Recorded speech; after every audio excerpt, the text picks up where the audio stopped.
할렐루야. 하나님의 은혜가 우리 가운데 함께하기를 예수의 이름으로 축원합니다. 우리 함께 인사하겠습니다. 주님이 부활하셨습니다. 사랑합니다. 축복합니다. 작년 4월에 참으로 특이한 일이 하나 벌어졌습니다. 아파트 18층이 있는데요, 17층에 도둑이 든 겁니다. 그런데 그 도둑이 든 시간이 오후 4시였습니다. 많은 사람들이 왕래하고 또 움직이는 그 벌건 대낮에 도둑이 든 거예요. 그 도둑이 엘리베이터를 타고 올라가가지고 빈집의 문을 딴 게 아니라 아파트 외벽에 있는 배관을 타고 올라간 거예요. 그럼 눈에 띄기가 좋잖아요. 그런데 그때 이 도둑을 발견한 사람이 없었습니다. 나중에 주인이 집에 와서 물건이 사라짐을 보고 신고를 하게 됐고, 그때서부터 경찰이 주변에 탐문과 CCTV를 통해서 범인을 특정하고 잡았습니다. 그리고 그 범인을 신문하는 과정에서 어떻게 밤이 아니라 많은 사람들이 벌건 대낮에 움직이고 있는, 왕래하고 있는 그 시간에 배관을 타고 도둑질을 할 그런 생각을 했느냐. 그때 그가 이런 말을 했어요. 요즘 사람들은 하늘을 안 봅니다. 맞아요. 사람들이 하늘을 안 봐요. 소망이 없거든요. 오히려 하늘에 저 가치가 없다 생각을 하고 하늘보다 비싼 그 땅값을 생각하면 땅을 보든지, 어떤 어려움이 있을 때 한숨이 꺼지라 하면서 그냥 주변을 살피든지, 아니면은 모든 세상이 내 손안에 있는 핸드폰에 있기 때문에 그것을 검색하고 그것을 통하여 어떤 위로를 얻으려고 하지 하늘을 보지 않습니다. 그러나 믿는 자들에게는 하늘이 텅 빈 공간이 아니에요. 하나님의 영광이 있는 곳이고, 우리를 위하여 피 흘려 죽으실 뿐만 아니라 부활하셔서 지금도 하나님 우편에 앉아 계셔서 우리를 위하여 기도하시고, 우리를 돕기 위하여 지금도 말할 수 없는 탄식으로 중보하시는 우리의 살아계신 예수님이 계신 곳입니다. 그래서 성도는요, 어려운 일일 때 다른 곳을 보는 것이 아니라 주님이 계신 곳을 바라봐야 돼요. 거기에 우리 답이 있는 것입니다. 오늘 말씀에 뭐라고 되어 있죠? 예수님이 피를 흘려 성소에 들어갈 담력을 우리에게 주셨다는 것이에요. 예수님이 성전입니다. 사실 이 땅에 있는 성전은 그 참된 예수님의 모형일 뿐이에요. 임시적으로 우리에게 하나님의 말씀 앞에 설 수 있도록 인도하는 것이 바로 성전, 성소, 휘장의 기능, 장막의, 회막의 기능이었습니다. 진짜 예수님을 통해서 천국에 가는 것이지, 성전은 하나님 앞에까지 나아가는 거예요. 예수님이 자기가 성전임을 이야기합니다. 요한복음 2장 19절에서 21절 말씀.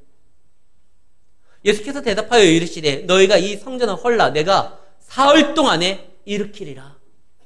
그 성전이 어떤 성전이냐? 헤롯 성전이라고 해가지고 헤롯이 유대인들의 마음을, 환심을 사기 위해서 40여 년 동안 나름대로 공들여서 지은 것이 그때 당시의 성전이었어요. 그런데 이미 성전이 성전의 기능을 하지 못합니다. 하나님께 나아가 말씀을 듣는 곳이 아니라 장사하는 사람들이 흥정하는 곳이 되었고, 도둑과 강도의 소굴이 되었고, 그때 당시에 성전을 책임져야 될 제사장들이 이권을 위해서 뒷돈을 받는 곳이 바로 성전이었어요. 이미 예배의 기능을 상실했기 때문에 그거 헐어버려라. 내가 3일 만에 짓겠다. 21절 말씀입니다. 이것은 곧 성전된 자기 육체를 가리켜 말씀하신 것이다. 그런데 사람들은 이렇게 예수님이 분명하게 얘기했음에도 불구하고 그것을 이해하지를 못했어요. 예수님이 잡혔던 날, 그때 예수님을 고소했을 때 마태복음 26장 61절 말씀, 이 사람이 말해 하나님의 성전을 헐고 4일 동안에 다시 지을 수 있다고 했다. 사기꾼이다. 예수님이 십자가에 달릴 때 사람들이 외치죠. 사흘 만에 성전을 짓겠다라고 이야기했던 자여, 너를 구원해봐라. 그들은 예수님이 성전됨을 알지를 못했어요. 알지를 못하니까 그 예수님을 통해서 하나님 앞에 나아갈 수가 없었던 것입니다. 그런데 우리는 이제 알잖아요. 예수님을 통해서만이 구원이 이루어집니다. 사도행전 4장 12절, 예수 외에 천하에 구원받을 이름을 하나님께서 준 적이 없어요. 왜? 예수님만 우리의 죄값을 치르시기 위하여 십자가에 달려 죽으셨기 때문에 그렇습니다. 제가 새가족 교육할 때 항상 하는 말이 그거예요. 예수님이 우리의 죄값을 치른 거, 값을 치렀다라는 거예요. 우리 딸아이들과 같이 식당을 가면 요즘에는 주도권이 아이들에게 있기 때문에 저는 메뉴를 고를 수도 없어요. 걔네들이 다 골라요. 그리고 막 시켜요. 근데 식사를 하면서도 주인의 눈치를 보지 않아요. 종업원의 눈치를 보지 않아요. 당당하게 먹고 그냥 나가요. 자기들이 시켰는데. 왜냐하면 부모가 값을 치를 걸 알기 때문에 그래요. 값을 치르면 주인이 뭐라고 못해요. 오히려 서비스를 더 제공을 하는 것이죠. 사단은 그동안 우리로 하여금 죄에 쌌은 사망이라는 것을 가지고 우리를 참수했고 우리에게 왕노릇하려고 했습니다. 그러나 이제 더 이상 청구서를 내밀 수가 없습니다. 예수님이 죄값을 치렀기 때문에 그렇습니다. 6월절 어린 양이라는 찬양이 있어요. 그 찬양의 가사에서 이런 부분이 나옵니다. 저 어둠의 권세는 힘이 없네. 주 보혈의 능력으로 원수가 나를 정죄할 때도 난 의롭게 설 수 있네. 난 더 이상 정죄함이 없네. 난 주보혈 아래 있네. 그러면서 후렴 부분에 난 주보혈 아래 있네. 나 원수의 어떠한 공격에도 더 이상 넘어지질 않네. 난 주보혈 아래 있네. 주보혈 아래 있기 때문에 원수가 어떠한 공격을 한다 할지라도 우리는 두려워할 필요가 없습니다. 예수의 보혈을 힘입어 우리는 나갈 수 있어요. 어디까지? 하나님 앞까지요. 휘장을 찢어버린 거거든요.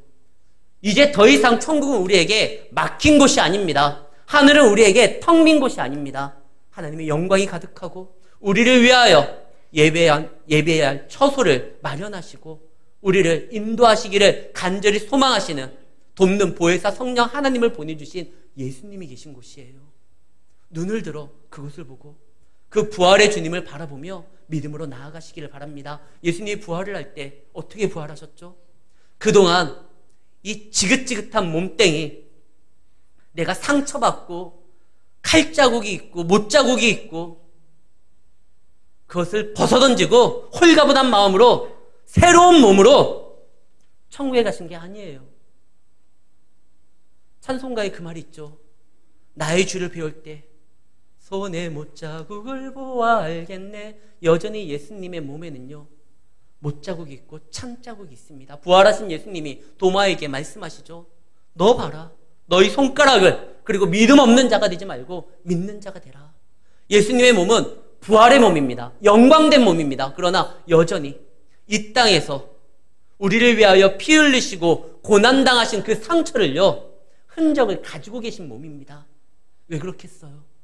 이 땅에서 예수님은 흙수저의 흙수저로 태어났습니다.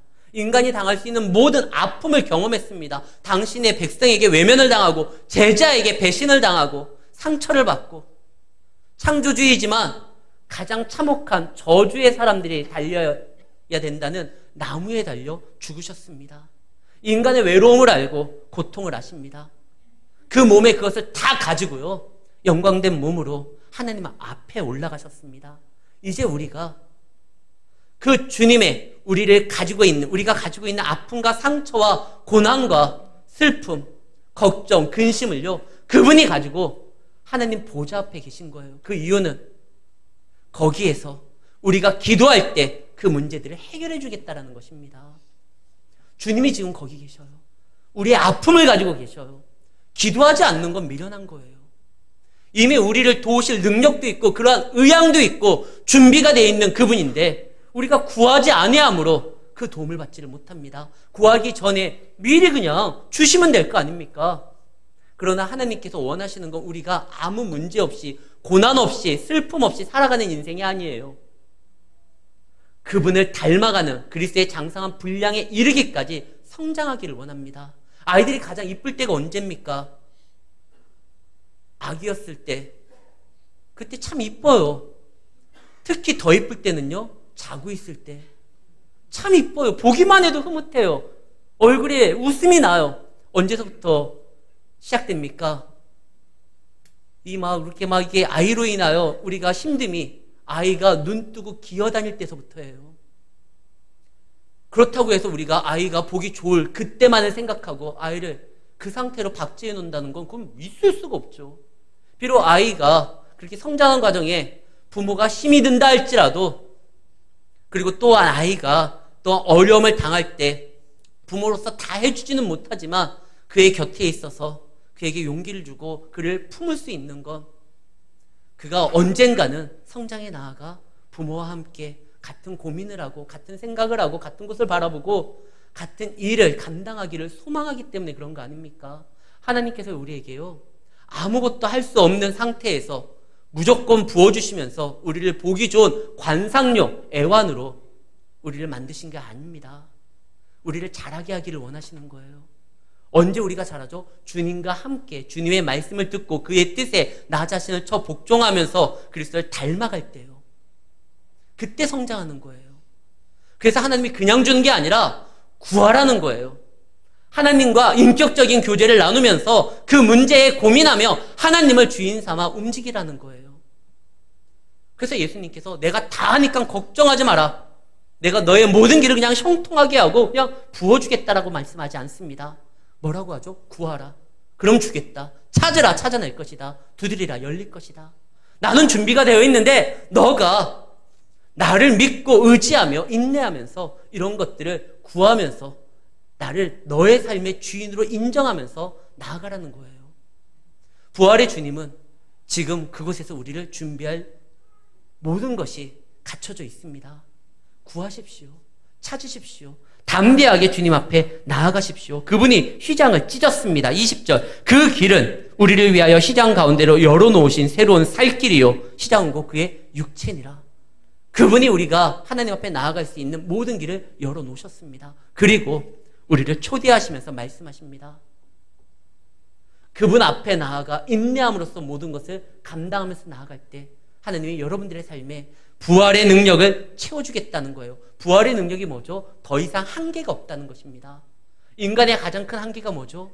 죄로 인하여 사망에 이르는 것이에요. 그러나 부활은 그 한계를 하나님께서 가져가심으로 인하여 우리에게 영원한 영광의 길을 주셨다는 것입니다.